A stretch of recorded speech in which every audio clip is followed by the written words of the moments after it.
제가 초등학교 교사이기도 하고 마을 공동체 대표를 맡고 있기도 한데 한국 교육이 그렇게 비참한 점에 많은 말씀을 해주셨는데 그럼에도 불구하고 지금 한국 교육 혁신교육지구라든가 혁신학교 아니면 진보교육감 있는 데서는 좀 나름대로 그런 부분을 좀 줄여보고자 많은 노력을 하고 있다고 생각이 드는데 교수님이 바라보기에 대한민국 교육의 희망의 단초가 있다면 어디에서 그런 것들을 지금 발견하실 수 있는지 좀 말씀해 주시면 좋겠고, 또 독일 교육에 대해서 굉장히 장점에 대해서 말씀해 주셨는데 그럼에도 불구하고 요즘에 대두되는 독일 교육의 문제점이 있다라면 어떤 것들이 있는지 좀 설명해 주시면 감사하겠습니다.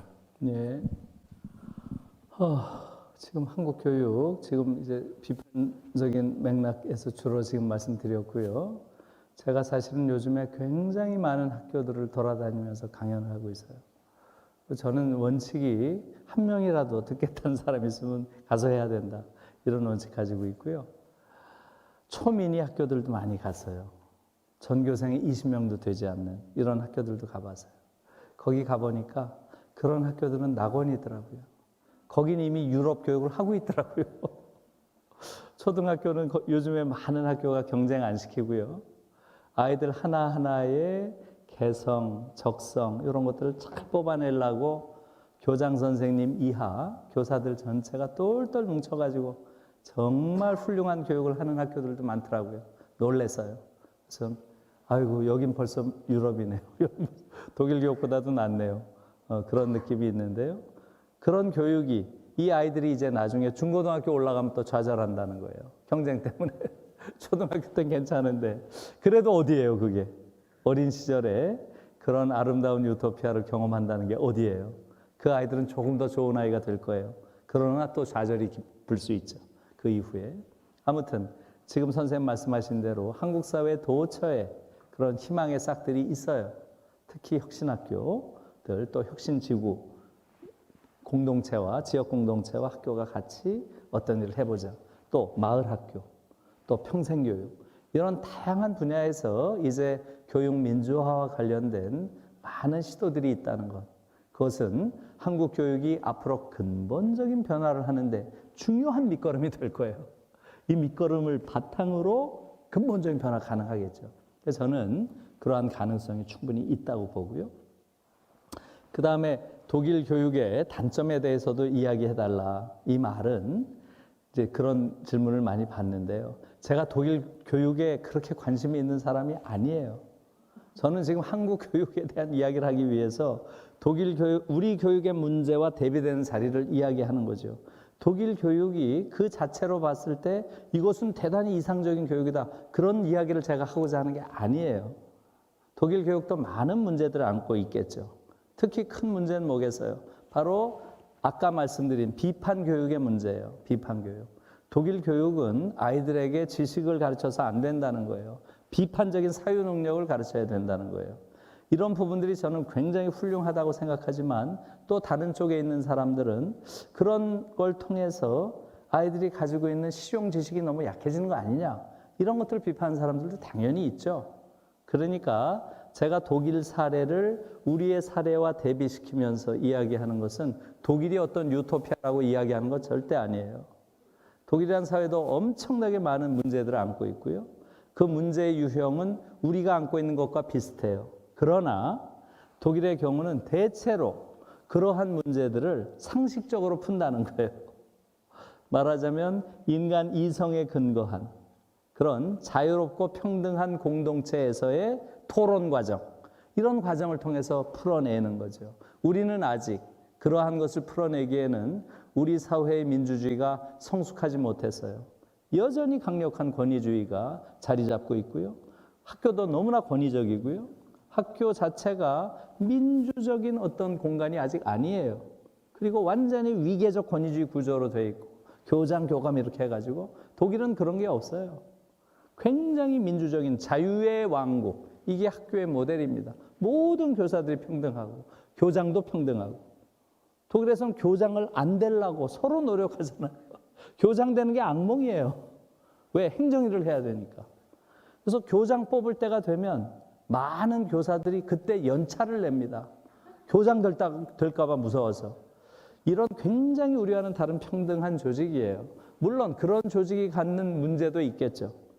그런 조직이라고 왜 문제가 없겠어요. 그러나 제가 말씀드리는 것은 기본적인 한 공동체를 운영하는 정신들, 이런 것들이 우리와 다르다 하는데 주목해야 된다는 거고요. 네.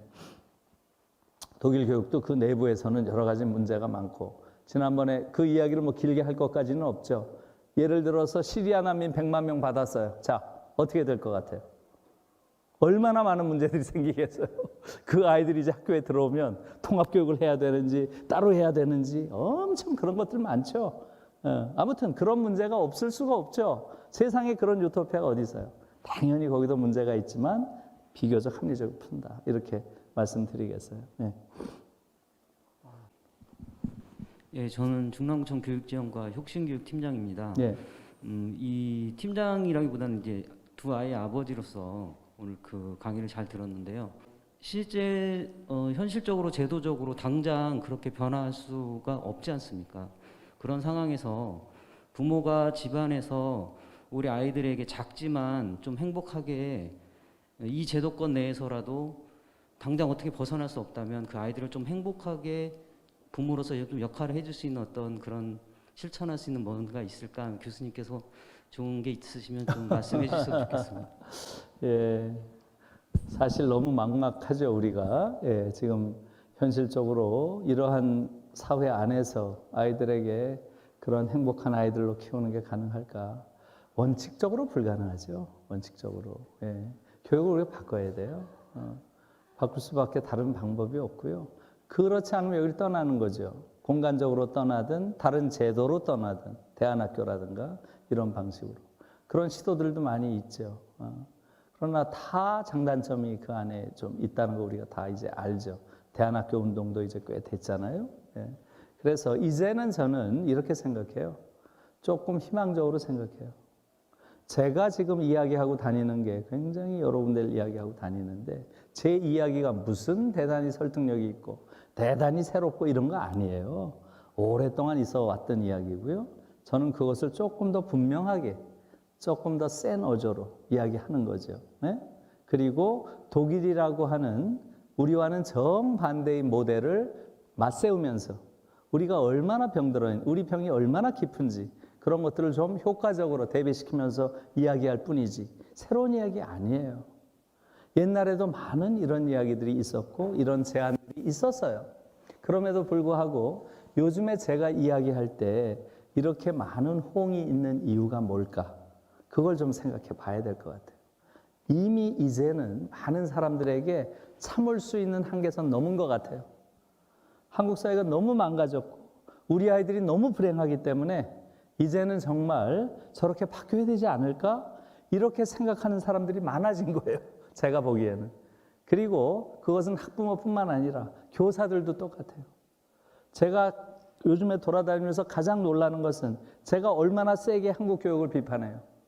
그래서 저는 교사들이 좀 반발할 줄 알았어요. 아니에요. 저에 대해서 가장 열광하는 게 선생님들이에요. 선생님들도 그 정도로 고통받았다는 거예요, 지금. 이건 교육이 아니라는 걸 제일 잘하는 게 선생님들이에요. 저에 대해서 가장 격렬하게 그런 지지의 말을 보내는 게 교사들입니다. 깜짝 놀랐어요. 그래서 선생님들도 이제는 이런 교육은 교육이 아니다 라고 나설 준비가 전 돼 있다고 봐요. 선생님들도 이제 서서히 자기 목소리를 내시리라고 보고요. 저는 선생님들한테 이렇게 권합니다. 선생님들이 국회에 들어가셔야 됩니다. 이렇게 권해요. 여러분, 그게 가장 중요한 거예요. 지금 독일 의회에는 81명의 의원이 앉아 있습니다. 국회. 교사가 81명이 앉아 있어요. 독일 의회의 13%가 교사입니다. 핀란드 의회에는 20%가 교사예요. 한국은 여의도에 300명 중에 제로잖아요. 한 명도 없어요. 이런 나라가 세상에 없어요. 어느 나라든 평균 교사가 10% 들어가 있습니다. 의회에. 그래서 교육과 관련된 의제를 교사들이 현장에서 느낀 여러 가지 문제들, 이걸 법제화해야 될 거 아니에요. 교사들이 들어가서 앉아 있어요. 우리는 교사들은 들어갈 수가 없어요. 정치활동을 금해놨기 때문에. 교사들을 완전히 정치적 금치산자로 만들어 놓은 나라예요. 이런 야만적인 나라가 어디 있어요? 그건 터무니없는 거고요. 이게 한국 교육 문제의 어떻게 보면 근원이에요. 교사들이 이 문제를 스스로 풀어야 되는데 교사들은 지금 전부 열중셔타고 포승줄로 묶여 있어요. 정치활동 못하게. 이런 나라는 없습니다. 이 자체가 야만이에요. 그래서 교사들이 스스로를 해방해야 되고요. 정치적 시민권을 복원해야 되고요. 그러한 과정에서 저는 다음번 선거 때는 여의도에 교사들이 최소한 10%는 들어가야 된다. 30명. 그렇게 하면 한국 교육 바뀌는 거예요. 지금은 교사들은 못 들어가고 사교육 관련된 사람은 꽤 들어가 있어요. 그러니 이게 교육이 되겠어요? 이건 구조적으로 안 되는 거예요. 이런 데 대해서도 사람들이 잘 몰라요. 이런 구조를. 한국 학부모들도 똑같죠. 교사들은 정치하면 안 되는 거 아니야? 그런 나라가 어디 있어요? 교사들이야말로 가장 중요한 지식인들인데 이런 지식인들에게 정치적 시민권을 박탈한 나라가 어디 있어요? 이건 말도 안 되는 이야기예요. 그와 관련된 것들은 국민들이 이제는 좀 계몽될 필요가 있어요. 우리는 과거 군사 독재 시절에 만들어 놓은 잘못된 생각들을 지금도 고수하고 있어요. 그래서 한국 사회가 안 바뀌는 거예요. 이제는 그러한 과거의 잘못된 관행, 의식, 제도, 태도 이런 거 우리가 넘어서야 됩니다. 그럴 때가 됐어요. 그래야 진정한 민주사회가 되는 것이고요. 그러한 민주사회가 돼야 학교도 자유롭고 평등한 그런 공동체가 되는 거죠.